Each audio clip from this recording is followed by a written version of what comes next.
for the evening, which is going to help us all understand growing concerns in the tech landscape. Let's welcome Kunal Pande, partner KPMG, to talk about cyber and tech risks.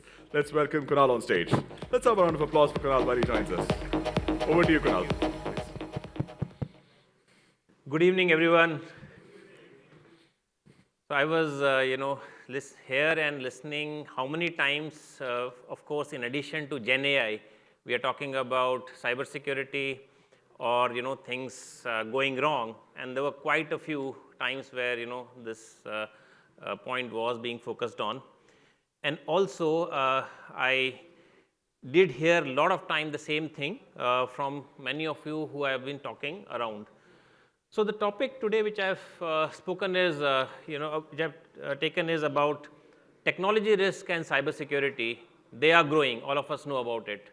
Are you ready? And what you need to do to make sure that your organizations are on the right side and not, finding yourself on the wrong side. So I'll talk about what's happening. I'll try and set the context around it, why these things are difficult to detect, and then touch upon what one should do both at tactical level as well as strategic level. So without any further ado, let me start off. And before I go into my session, I want to ask a couple of questions to all of you. So if I could request you to, pull out your phones and type, either you can scan this barcode or type www.menti.com. and type that code which is written on the top, 48763424. I'll repeat, www.menti.com, and the code is 48763424. And the question which I have is, minimum count of people that will lead to a common birthday. So let's say in this room, what could be those minimum number of people with, if they are there, then we can have at least one common birthday among those number of people. And when I say birthday, I mean a day of the year. So let's say 2 people having 2nd January or 2 people having 11th of October, and so on and so forth. Okay, so I'm getting some big numbers, but there are some smaller numbers coming in, 28, 23, 2, 1.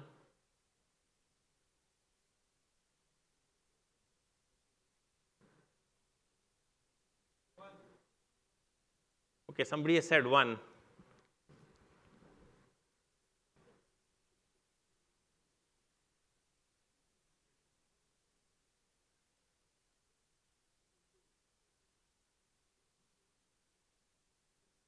Okay, I think we have quite a number of answers here. So I think some people have guessed it. So the exact answer is, if you can move to the next slide, it's 23 people. So if there are 23 people in a room, there is, a 50% chance that there will be 2 people with same birthday. Right? It's very interesting.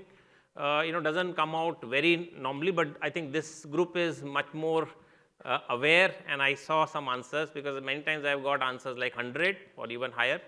And this is the reason if some of you want to, look at math. It's a simple probabilistic reason. And why I wanted to bring this question out is that when we talk about risks and security, right, there is a lot of complexity under the hood. And if we look at the math below, you find lots of things are there. And these things can go wrong. If anything goes wrong, the answer could be wrong. Of course, we had a different outcome here. But that's a very, very important point. Let's move to the next question. So again, imagine that countries' GDPs, right? So I'm sure all of us know US is the largest country when it comes to GDP. If you had to think of cyber crime as an economy, was a country, where will you place it in terms of GDP ranking? Right? So where will it be? Where will it be 1, 2, 3, 4, 5, or whatever number? Okay, I'm saying 1, I'm saying 4, 2, 5, 3. I think lots of people are saying 3. We will wait for maybe 5 more seconds.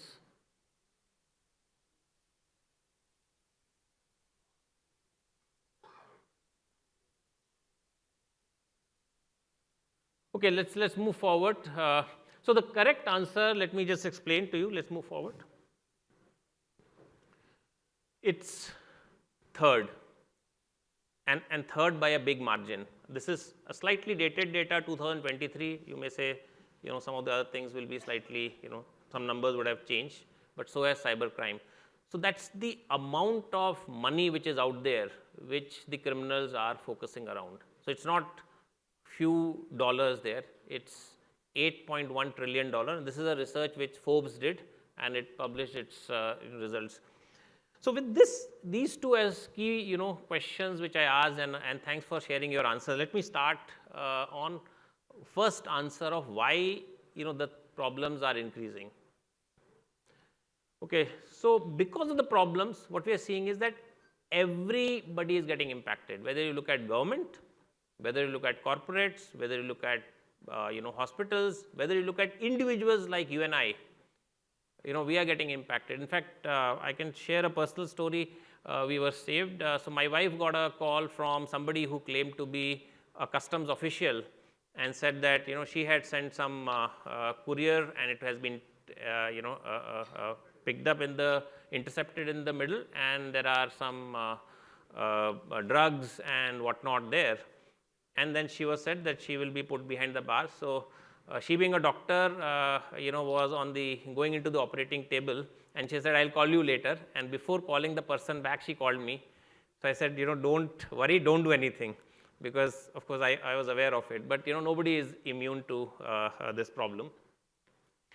Other thing, of course, is that anybody can get hacked. So again, I don't know how many of you have seen that even our own very Don, who we heard in the Don movie that Don ko pakadna police के लिए भी difficult है, कानून भी नहीं पकड़ सकता है, but cyber attacks have caught him also, right? So everybody can be impacted.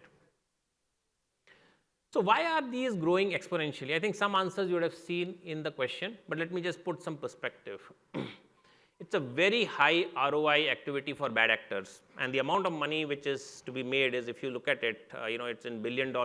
$17.6 billion is the money which bad actors are making, on cybersecurity. This is what this particular research is saying. And let me give again, a perspective that the bad actors are also having organizations with their analytics, their Gen AI, their KPIs. Many times people ask me that why sometimes the hackers are sending emails which are very easy to decipher. The reason is sending an email doesn't even cost a dime. But anybody who clicks that email, the hacker knows that they are the people who should be focused around. So they have a very well-oiled method to identify people across the world with extremely low cost who are susceptible to getting caught in the cybercrime. So they are focusing on it because there is high ROI. And of course, we find that there is service which is available. If you go to darknet, you will find, along with infrastructure as a service, there is crimeware as a service, hacking as a service, and so on and so forth. So all those elements are again there. And then there are various other actors which are there, right? So those we were talking about were cyber criminals, but there are nation states, activists, terrorist groups, thrill seekers, insider threats. There are lots of people who are out there to take advantage. Why? Because there is lots of money to be made. The second reason, so first reason, more and more focused attackers. A lot of money to be made, and in the previous slide I showed there are people who are determined. So nation state actors are determined to steal secrets. Sometimes terrorists are there to make a point, activists are there to make a point, but these are very, very focused people. Number two, technology has become super complex, right? So in a very simple manner, it's an always on, anytime, anywhere, highly integrated, automated, moving towards autonomous. We all saw Gen AI, we are moving towards autonomous. And not just that, there are a large number of other stakeholders. So we work with a large amount of partner ecosystem where we say there is no more boundary. You come and get into my data center, right to the core to do analysis and bring out insights. Use emerging technologies, use open external programs. If you look at it, most companies today are using programs available in Git, and other open forums, and many times these are not tested. We rely on third party, human element, of course, and third party systems. So it's technology is changing very, very fast. It is complex and it is prone to errors. So that's the second reason why things are going wrong. Let me take a pause again, and this time it's not a Menti, but I just want to ask you, this is F-22 fighter jet, one of the most advanced fighter jet from US Air Force, and USS Yorktown. Again, it's a ship in US Navy. There is something which was common between the two. It's a story. Anybody who knows about it? Okay, let me just narrate the story. So when these two systems, flying over Pacific, so let me tell you about F-22, and Yokohama is similar. So when F-22 was flying from Hawaii base of US Air Force to Okinawa, which is in Japan, it was, and this was a sortie of, I think, 5 F-22s. During their flight on top of Pacific, when they crossed international dateline, the systems went awry. Suddenly the navigation didn't work, and these are all digital systems, everything is buttons. So the aircrafts suddenly lost their main mechanisms to guide, to navigate. Luckily, there was a transport aircraft next to them, and they all moved to the manual mechanism and came back to Hawaii. And why this happened? This happened because there was a bug in the software, and the bug was that software was not tested for a sudden change in time by 24 hours. When the aircraft crossed the international dateline, there was a change of time for 24 hours, because this side was previous day, that side was other day, and it was not designed to handle that, and that led to bug. Now imagine, in military, the testing is really, really rigorous. There are years of testing which happens, and then only it is released to production. And we're talking about commercial, where I'm sure the business heads are saying that I want to release the software yesterday, not after a few years. So with that kind of a complex environment, are we again running the risk? Of course. And now if you think of AI we spoke about, where codes are getting generated on the fly, the system is supposed to change its behavior, which is again a kind of a, if you think of it, a code on the fly, it's even more complex. So digital systems, so first is more and focused attackers. Second is digital systems are being changing in a fast pace. And then how robust is change management and testing? Because if it is not there, again, there are risks of change, errors. The third is, again, in this time of World Cup, I can't but take an example from World Cup, which is a well-known example of Ben Stokes and James Neesham, where the last over, because the bat came in between when the fielder had thrown the ball, it ricocheted and went to cross the boundary, and England got that 4 out of nowhere. And this can happen in technology also. Out of nowhere, sometimes things go wrong. We have tested, but something happens. Why? Because there is pressure. Here also there was huge pressure. The fielder was trying to throw the ball very fast. Everybody was excited. In that pressure excitement, things can go wrong. And that's my third reason why things can go wrong. So it's the place where there is lots of money. In fact, most businesses are now digital, so hackers are after it. It's super complex, changing very fast. How are we taking care of it? And things can go wrong. With all these things, it's very clear that things can really go wrong. Now, if things can go wrong, then we need to have a mechanism to handle it. Right. In fact, let me also put this fact on the table. It's a situation where odds are not in your favor. You have to always walk in that tight rope, making sure that you don't fall. But the attacker or some error needs to come only once. And if it happens once, the problem, is in our, plate. So with this as a problem, right, how do you really deal with it?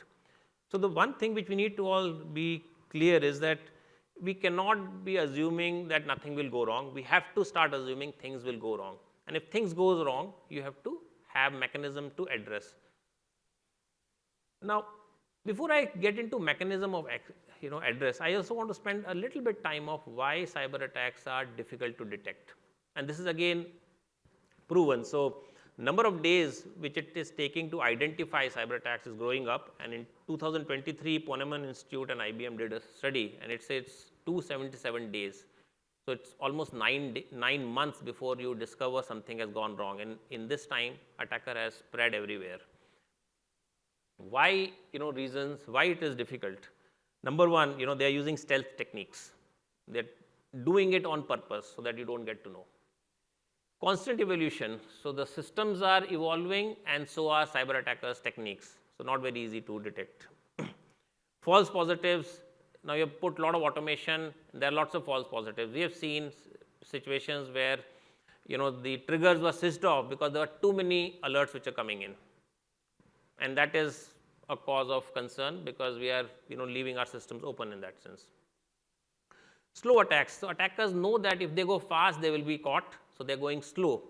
They're going system by system, very slow, so that they are, under the hood. Encryption. Encrypted network traffic can shield malicious activities, but it is also difficult to inspect. So while we protect our data by encryption, hackers are also protecting their external connections by encryption. So very difficult to detect. Resource constraints, there are challenges, because it requires a lot of compute power many times, a lot of skills, which is again difficulty. We had the first previous panel where we were talking about skills availability is difficulty. And last but not the least, there are insider threats. In today's era, when average age of an employee in the organization is reducing, maybe it's 2 years, maybe it is 2.5, 3 years, loyalty is not that high. And we have seen examples where people got employed with a purpose over part of an organized gang who got employed in the organization and contributed to a cyber attack. So these are, reasons which are there. Stealth technique to insider threats. And this is what is, creating a lot of problems.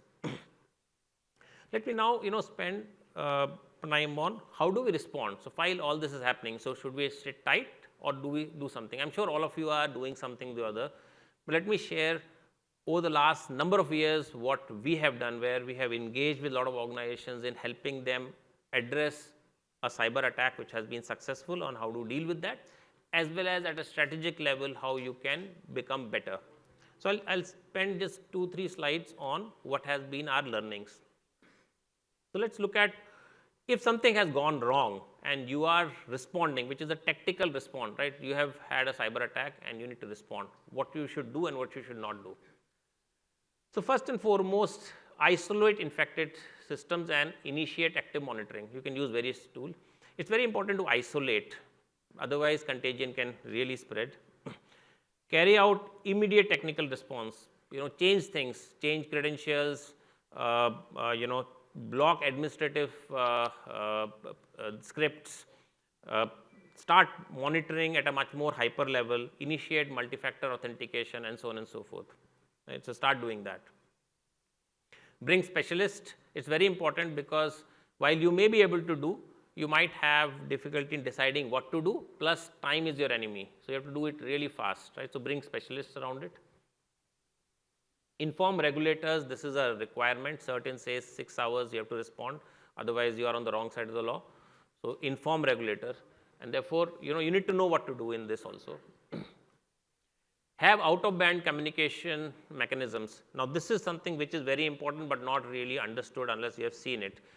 We have seen in majority of the cyber attacks, companies shut down their telephone systems. Companies shut down their email systems. Now, if you have shut down your email system, shut down your telephone systems, which would be, let's say, an IP telephony, how do you communicate with your people?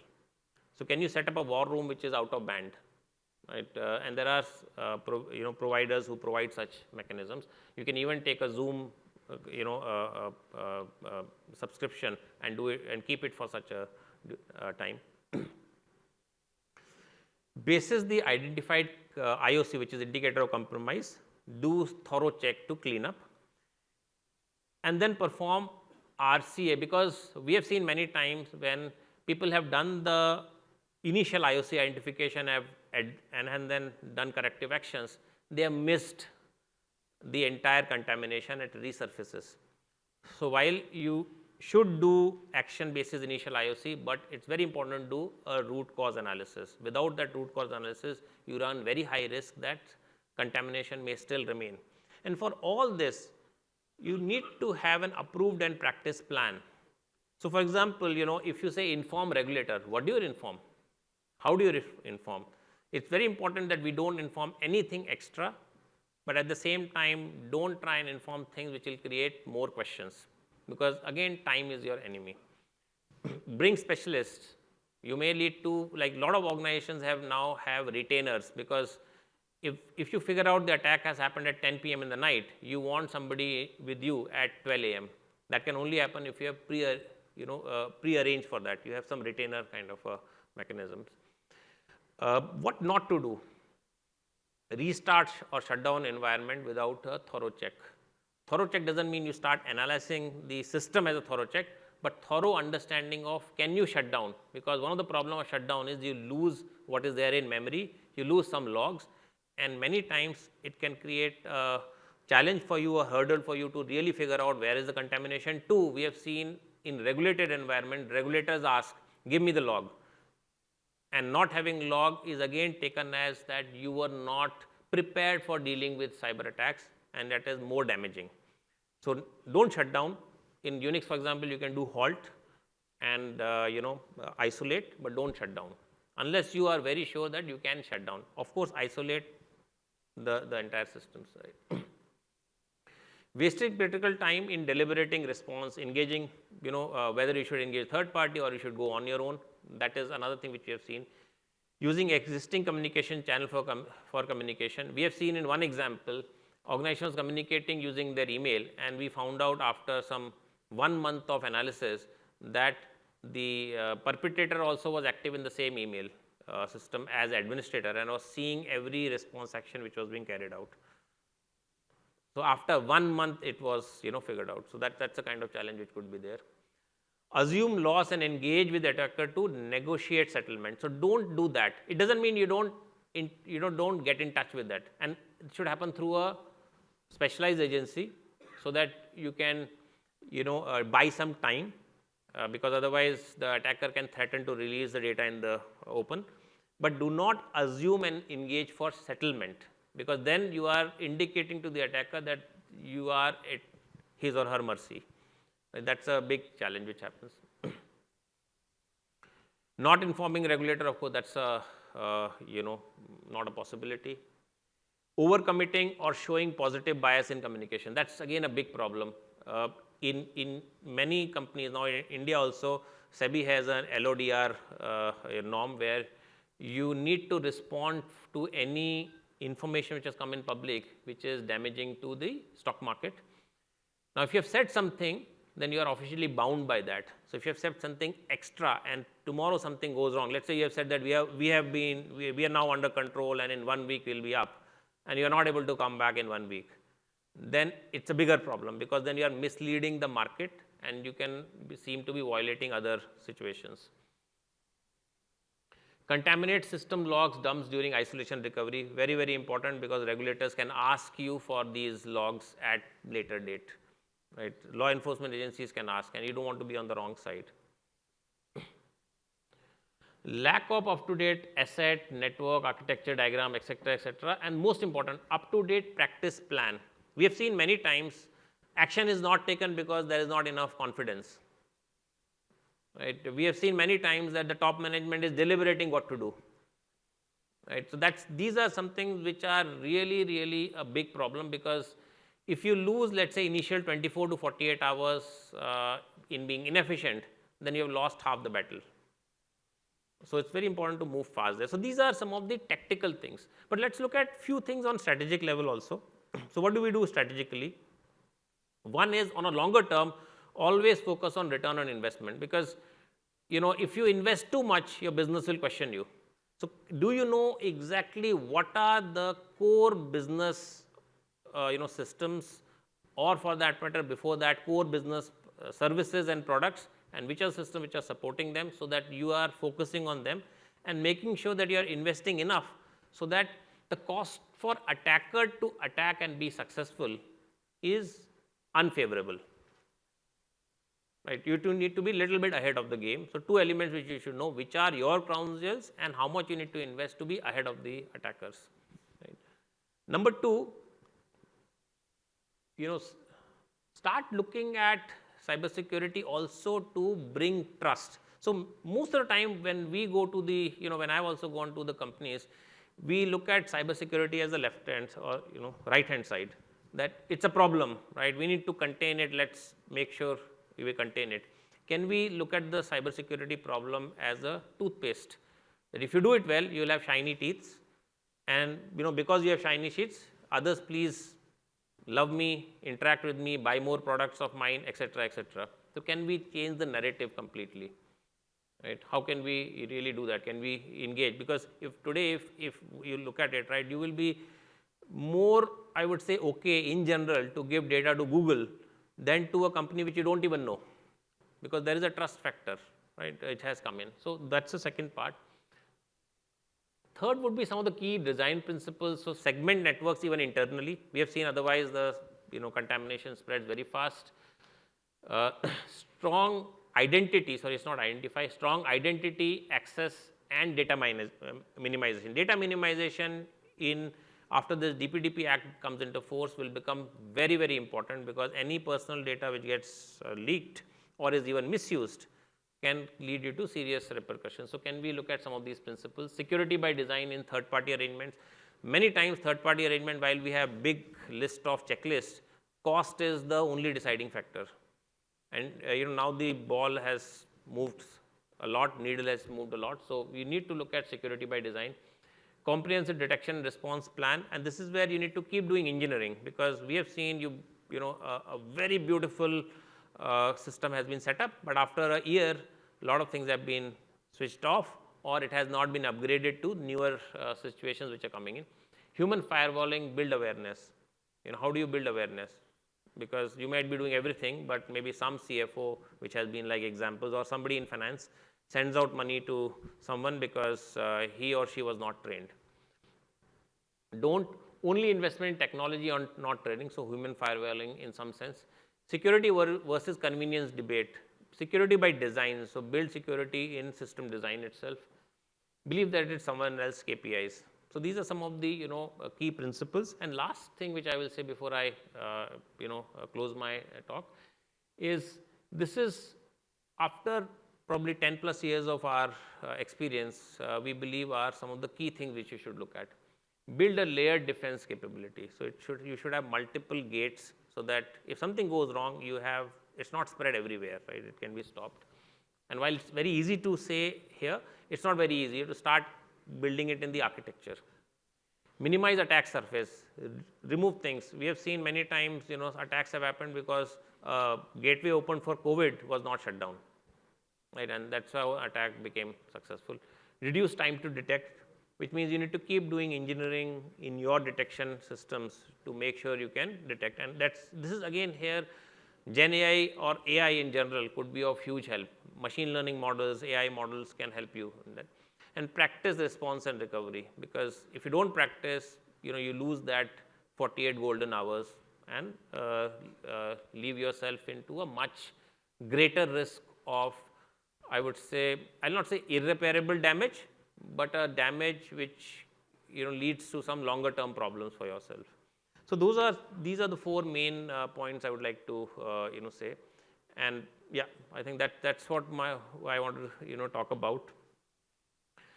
I hope it has helped you in some thinking and some perspective. But if there's any questions, we can always talk after the session.